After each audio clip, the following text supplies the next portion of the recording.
both you and him as comfortable as possible. Before that, though, I've threaded the jesses through your middle fingers, and that means when you make a fist, it gives you a good grip on them.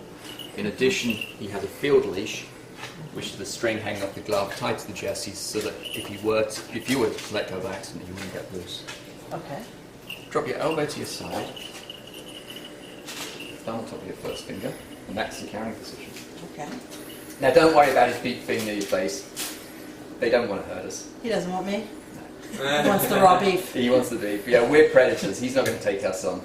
So, and even if he was accidentally aggressive, it's his feet he uses. That's what he kills with. So we do ask you not to reach in close to the feet with your bare hand. You don't get a scratch, but sometimes he just responds to movement by grabbing and then asking questions. But most of the time you can pick him up without a glove. Hey, Elmer. Now, a couple of other things, or one other thing I should mention before it happens. Don't talk to him.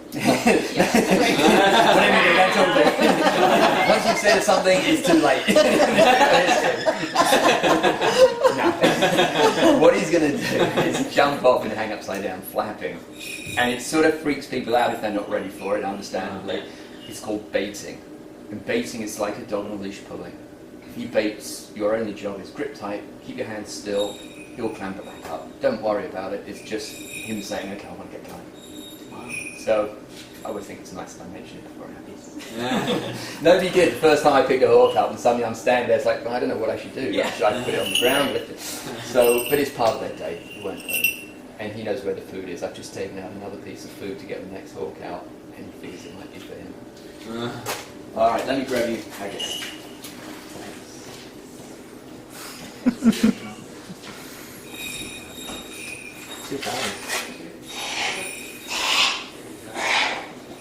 So, haggis is a female, so she's bigger. Oh, yeah, sorry, you wanted to Alright, she looks a bit of a mess, she's molting, so she apologises for her looks. This. There you go. She's our second biggest morsel. Eaten in size only by famous Miss Piggy. Just getting comfortable. She'll settle down in a second. Yeah, a very grumpy look, but she does get a bit.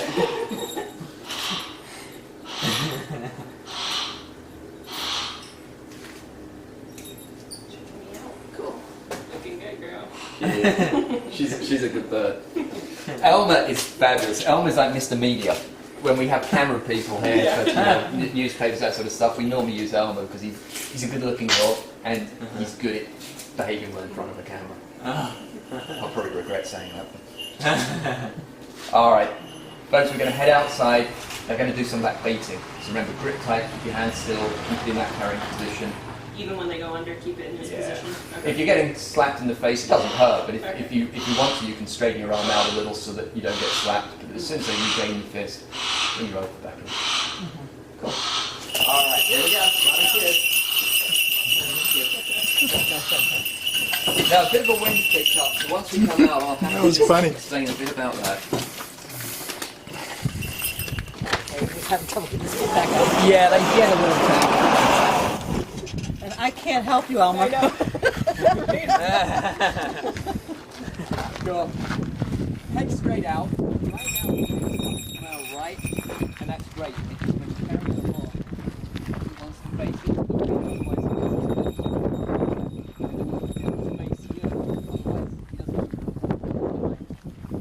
What that means, though, is that if you were actually to the barn now, I'd ask you to walk backwards and walk on. Silly, but it works.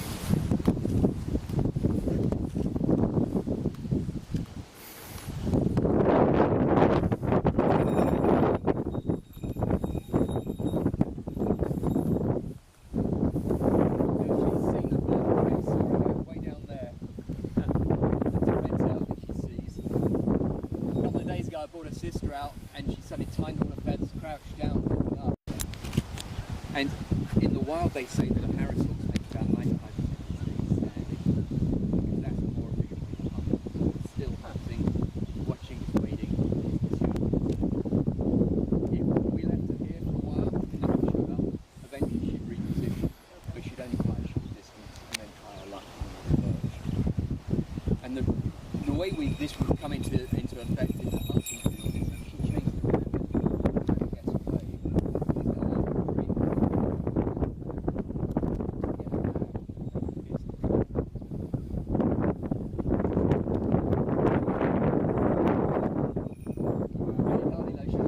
Because when she comes in, she's playing slowly, she's playing gently.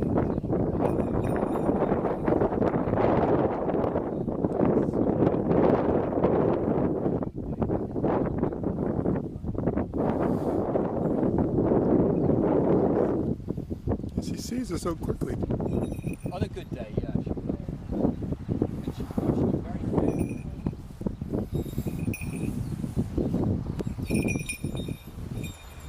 And this time she can up and down pretty fast.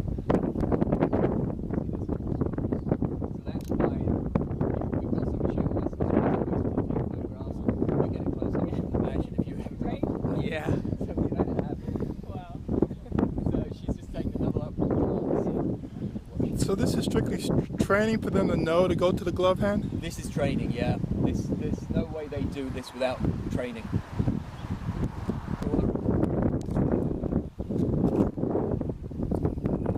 So you've got your way.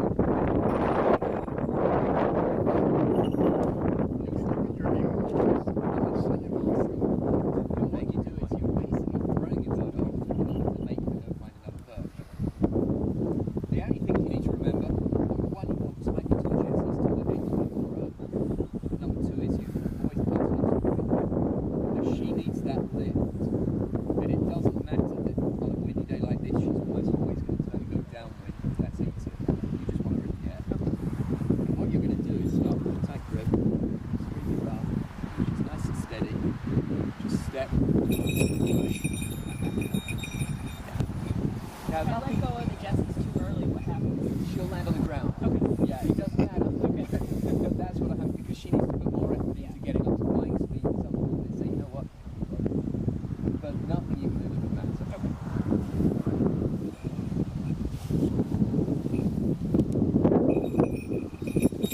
Now, she dropped that. Yeah. You see how quick she gets Yeah. down there? Once that hits the deck, she's afraid somebody else is going to get her. So you've got to get there quick. This is actually interesting what's happening. See, now you can raise your hand up and she's ignoring it. That's because we don't feed her when she lands on the ground like this. Otherwise, it would encourage her to perch on the ground rather than be up higher. So what she'll do in a second is a reminder. Not that she needs it. She's 10. She's done this all her life. She knows what she should do. But sometimes you just have to.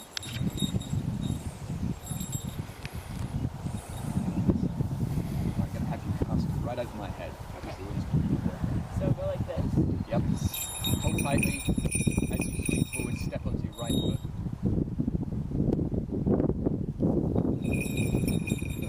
Nice, man. Now, if you get it wrong, she land on the ground, or even if you get it way wrong, you let go of the straps right at the beginning, you leave them behind in the air, and she lands back on her hands, so she's going to get far. Yeah. Perfect. Bring her in. Just finish across. Fine, down.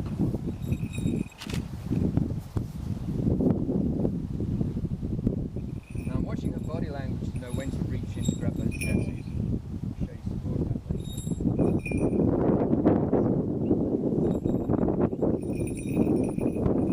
Okay, switch time.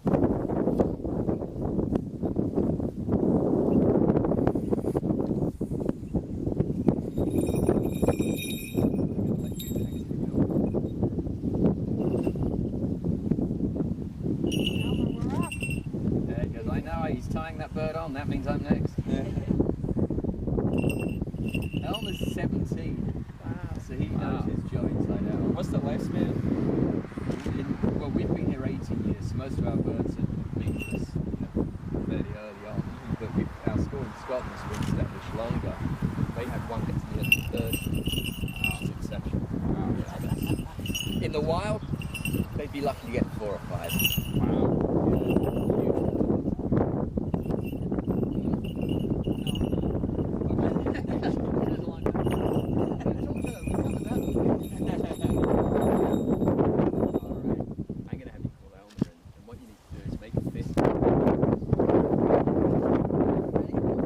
I'm videotaping.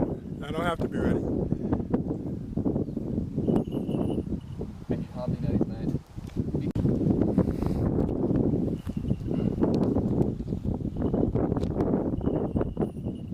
So delicate and amazing, sort of amazing. But you can see compared to haggis, he's sort of lighter looking in the air. He's more agile, he's smaller, he's better for chasing fast prey. Haggis is going to be better for chasing heavy, large prey, powerful prey. So they each have their role. Neither one's a better hunter. Prey. You got a video there? Yes. Oh, I can set you up with some fun video if you like. Are you up for it? Sure. Let's have come in. Now, so just to come around on the right-hand side, I'll set you up until you when it's ready. And if you want to stand right here, sir, Okay. you turn around to face the perch, Okay. and then just look down. And you're going to go right over your head. I'll tell you when to start filming. It's just when he gets onto the perch. And whenever... Kind of tall now. Am I low enough? Are you good? Ready? Mm-hmm.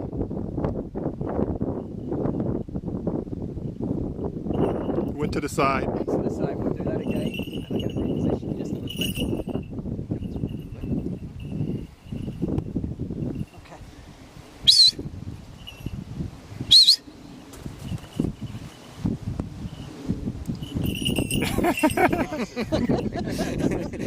Pretty close, huh? Yeah. Go off. Bring him into the carrying position. That's good. Now, the way we'd use the casting is to actually position the hawk. If you think you might be in with a shot of flushing a rabbit out of a certain line of brush or whatever, you want to put your hawk above where that rabbit might be, and then go through the cover and push the prey out. He doesn't want to fly, so you cast him off. And if you think like he thinks, by standing at just the right spot, he'll make the decision you want him to make. So you can't tell him where to go, you just stand in the right spot and you'll end up doing what you want him to do. And you just remember he's always going to do the easiest thing. So if it's windy, he'll go downwind. If it's dead still, he'll just go straight off into the nearest point. And that's all there is to it when you're out hunting. Basically everything else, he just does. That's instinct. He's doing what he would want to do. Time for your cast. When you're ready, give my cast towards me. Keep a tight grip until the end. Now you let go a little early, but not so early that it matters. Yeah. So, yeah. Sometimes they will be ready to take off. I'm going to have you turn around to face me. You see that? There's certain conditions to having that raised up hand up the top. And the reason we get them used to that is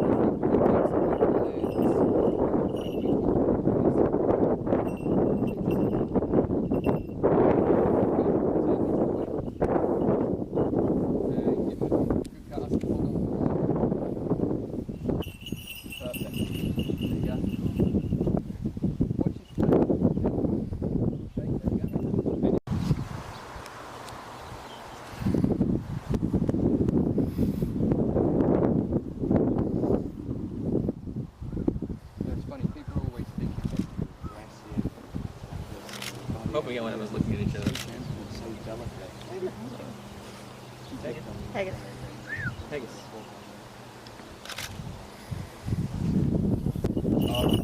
Tell you what, folks, why don't we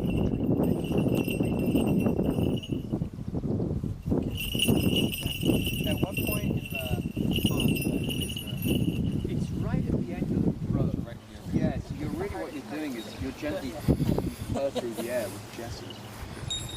That's the grip. Okay, there we go. I'll start that for you. So yeah, I mean basically it's just one time and you will actually feel the gentle pull of the Jesse as you take it.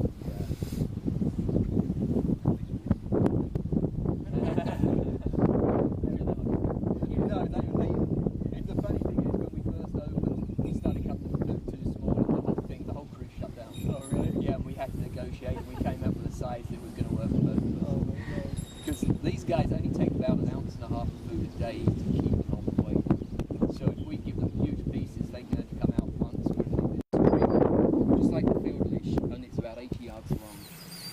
apply it to the Jessies. It's a training line we call a crayons, and it's there just to make sure if she does try to get away, she won't be able to.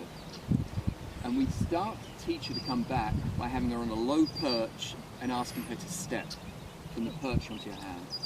That might take her 2 or 3 days. But once she does it once, the next time it'll take 10 minutes before she decides to do it, because she's realised it's actually not a bad deal. And then all you do is you extend the distance the bird's coming back. And within a couple of weeks, you've gone from a bird that wouldn't stand on your hand to one doing this. Wow, that was neat. Very fast. How young do you start the birds on? Any age. Any- Yeah, they don't, years ago falcons used to trap adults from the wild and train them. Now we're only allowed to take immatures because they've discovered that 70% die before a year, so that means we're taking the furthest one Yeah. going to die. Yeah. I just think very patient stuff.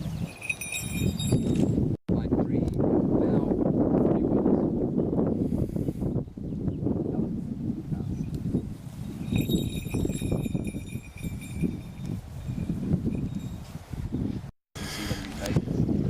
Yeah, I'm just waiting for you to trip. That's why I'm videotaping. Cool sense of humor, I like it. Just think about the Michael Jackson videos. And you're not wearing the best footwear. You've been into the road.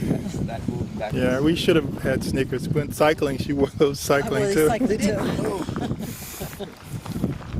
I'm going to put you out of your misery. You can probably turn around that. I just say, no, he's not going to. Sorry, I was too early.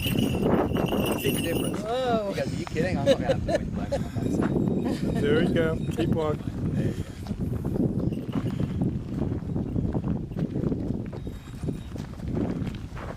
Billie Jean is not my lover. You got the wine club. Doing the backward walk is perfect. There we go. And relax. And one.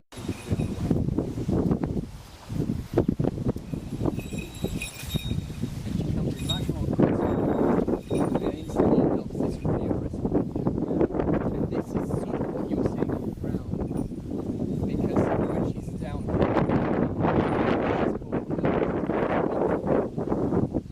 now she would be very vulnerable here, so she uses her wings to hide and kill.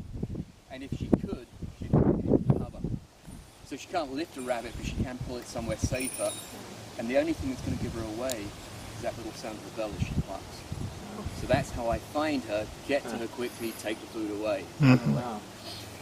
And to get her to give it up, you can see she's not interested anymore in playing with me. Right. So I need to make it her decision. And so if I lose the dog, I lose the hawk because she goes follows the dog. Oh. But as soon as the dog goes on point, she'll actually find a perch in a tree nearby and wait for us to arrive to flush the prey. Cool. So it's real teamwork up Yeah. until when That's she makes neat. that kill. What kind of dog do you take out with you? We've got a setter and a pointer, except they're retired now. Oh. And we got one bird that's so used to our dog that when a neighbour walks her setter around the field, he actually deserts the lesson and goes and hangs out with our neighbour. And we watch her walk around the edge of the field and she knows to walk back this way and drop our hawk Yeah. That's great. off. Yeah, no, it is. It's very cool. The dogs look identical. They Yeah. really do from a That's distance. awesome. And he's convinced it's our dog going Yeah. hunting. Now, to make sure that I've not fed her too many big bits, I feel a crop. And that's where the food goes. And it swells out. As she eats, it swells out to hold the food. And then it's going to be passed into the stomach a little at a time. So as long as I feel for the swelling soon after feeding, it gives me a pretty good idea how much I fed her. And she's actually had a half to nearly 3/4 of an ounce of food. And she's probably going to have a very small evening feed as a result of that. Gonna have to rename her Piggy. Piggy. Yeah, exactly. Piggy too, yeah. Little piggy. Yeah, little.